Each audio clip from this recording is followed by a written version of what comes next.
Debugging code and dealing with exceptions are two similar tasks. In many cases, it is an unhandled error in our code that leads us to a debugging session. In this video, I'll show the Exception Assistant, which helps you investigate unhandled exceptions and fix the problem before you release the application. I'll also look at the exception break settings and show you how to override the defaults in Visual Studio. The solution I have contains two projects. It has an ASP.NET web application and it has a WPF Windows application.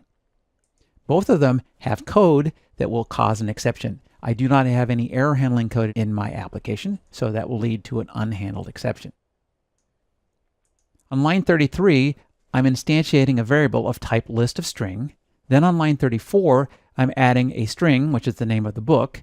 And then on line 36, I'm attempting to access one of the items out of the list, but I'm using the number 5. There are not 5 items in this list, so I'll get an argument out of range exception. To simulate what the user would see, I need to run the application without a debugger attached. I can do that in Visual Studio by choosing Debug, Start Without Debugging. Then I'll click on this first button. Eventually, I'll see this dialog. It says, my application has stopped working. There's some other explanatory text here. Now, since I'm on a developer computer and I have Visual Studio installed, I see this debug button. The end user will see only this button, Close Program. If they click on the Close Program, their application closes. Essentially, their application crashes. That's bad. Think about it from a web application's perspective. Letting an unhandled error crash a website would be really bad. Can you imagine what would happen if your ASP.NET website crashed the web server? So let's see what the default behavior is for ASP.NET pages. The code is virtually the same. It's over here in this default aspx.cs file. This is a web forms project, but the exception assistant will work equally well if this was an MVC application.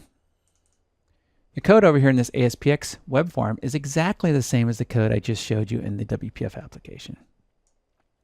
So I'll make this my startup project and then start without debugging. Now I'll click on the button. I still have that unhandled exception, but ASP.NET itself catches the unhandled exception and shows this page. Index was out of range, must be a non-negative or less than the size of the collection. I can see the line of code that caused the error. So this is better than having the application. But let me say this, you should never let your application show this error page or crash. No, really. Most of these types of bugs should be fixed before you deploy your app or website. With that in mind, let's look at the tool that lets us know when we have an unhandled error so that we can fix our code before release. I'll go back to this WPF application and make it my start. What I want to have happen is when an unhandled exception happens while I'm working on the application, I'd like to know about it so that I can do the right thing, which is to write a try-catch block around the offending line of code. So I'll catch this argument out of range exception and show a message box like this. This is much better than having your application crash. Let's see how Visual Studio can help me.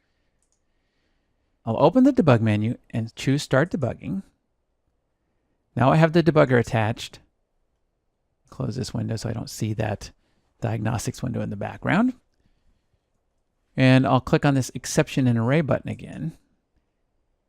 But because I have the debugger attached, Visual Studio pops up this dialog called the Exception Assistant. And it's pointing to the line of code that threw the exception. It shows me what kind of exception just happened.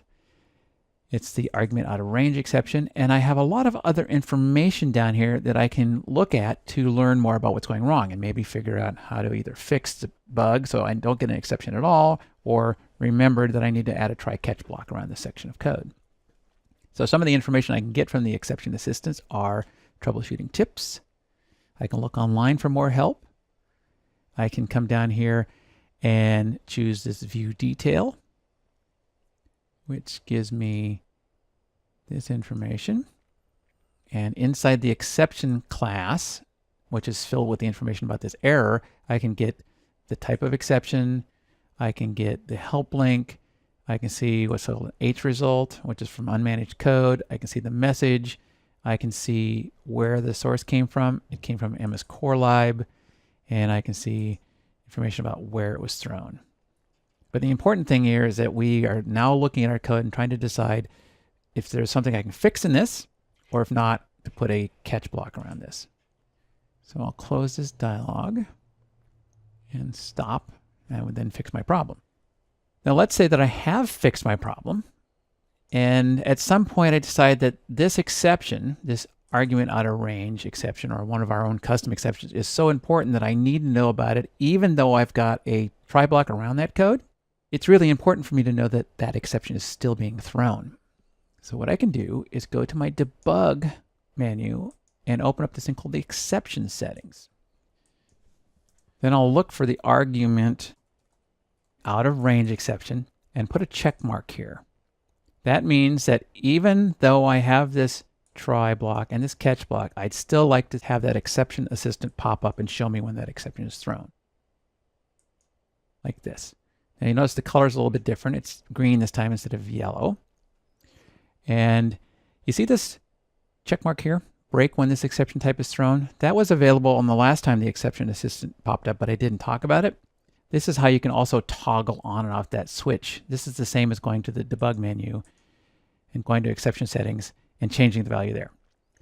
Right? So you can always set it here inside the exception assistant. That concludes this look at the exception debugging tools. Now you know a way to get detailed information about the exception while you're debugging the application in Visual Studio and override the default exception behavior.